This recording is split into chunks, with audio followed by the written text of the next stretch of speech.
tensions reignite along the Thai-Cambodian border, the two countries trading accusations of breaching a ceasefire agreement. The fresh conflict triggering mass evacuations on both sides.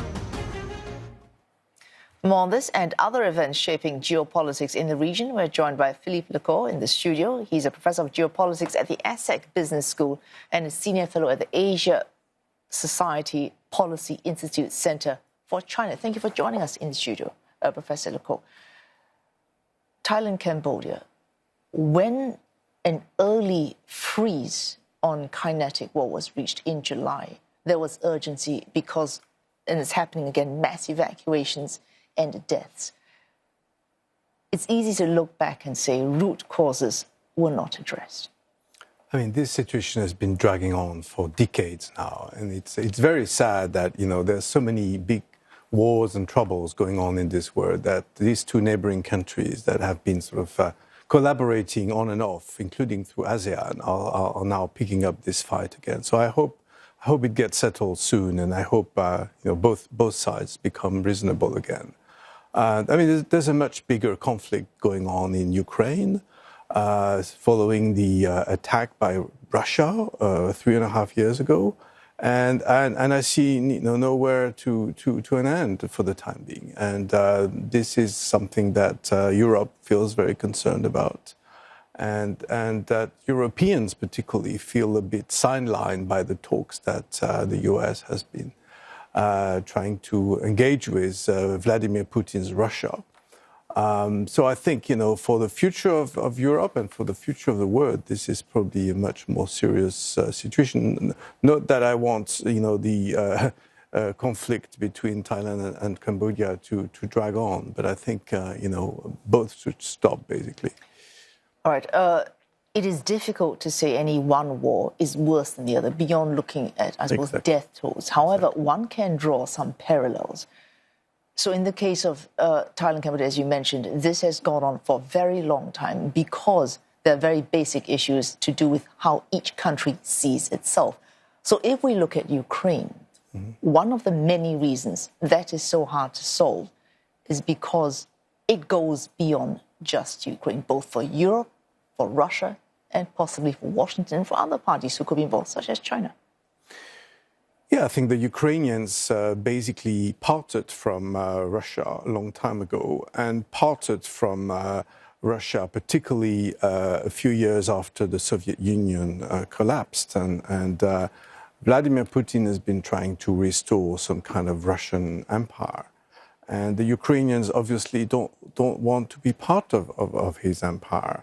And so the problem now is how to agree on the settlement.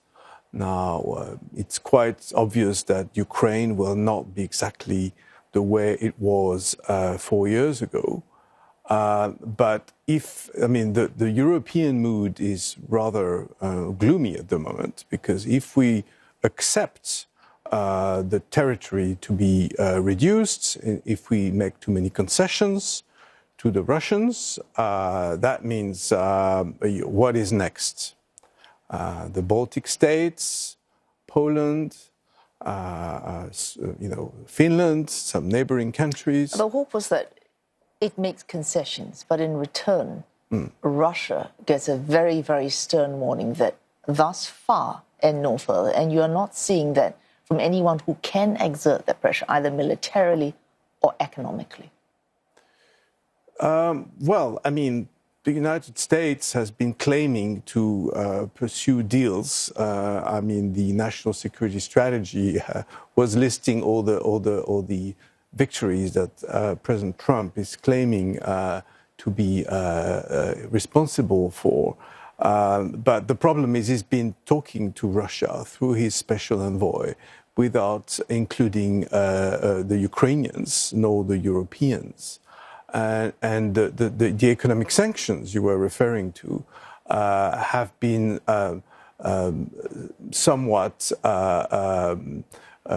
not sufficient enough to stop the Ukrainian conflict, because Russia has been helped by China, which has been buying a lot of oil and gas and supplying consumer goods to Russia. So that's also why this war is dragging on. This is also why the Europeans are trying to get China to help on this matter, without much success, I have to say.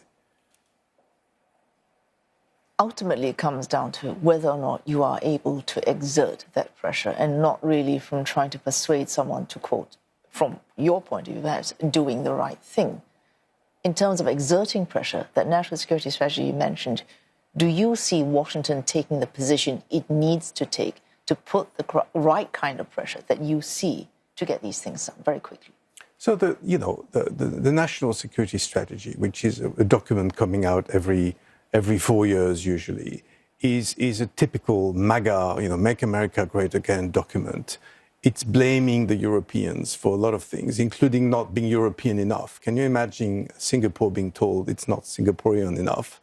And secondly, it's not really criticizing Russia nor China. These two countries, if you remember 8 years ago when President Trump came to the White House for the first time, were the prime targets of its previous national security strategy. So it's a little strange that you have this White House trying to strike deals with countries, just like business deals, because that's what President Trump does mainly, with both Moscow and Beijing, without involving all the parties around the table. So it's not clear. I mean, it's not pure diplomacy as we have normally. And he's really interested in helping business deals, American deals, rather than helping the Ukrainians, who have been suffering so much for the past 4 years. All right, but if there's any one party that can have some degree of strategic and economic autonomy from either the United States or China, this is relative, it would be the European Union. And you've talked about this year being a year of very hard choices for the European Union. Arguably, it's been a year of hard choices for everyone involved who has to negotiate with both China and the United States. A year of hard choices. Next year, will those choices get any easier?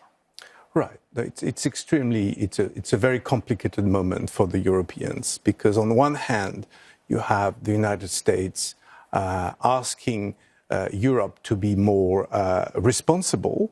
That's what it says in the NSS, to be more strategically autonomous. But at the same time, it wants the Europeans to buy American weapons as opposed to building their own. How can you be strategically autonomous if you don't have your own arms industry? So that's one dilemma.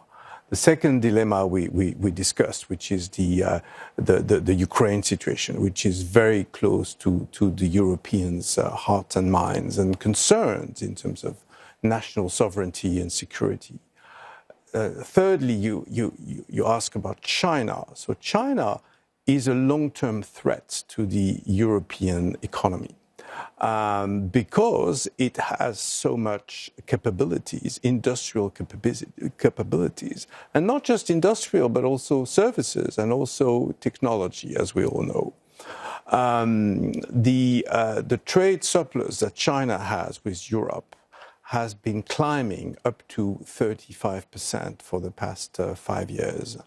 There is nothing that the Chinese, almost nothing the Chinese cannot do versus what the Europeans can do, which means the companies are struggling in the China market, while China wants to sell more electric vehicles and so on. So this is the sort of the ultimate concern for Europeans.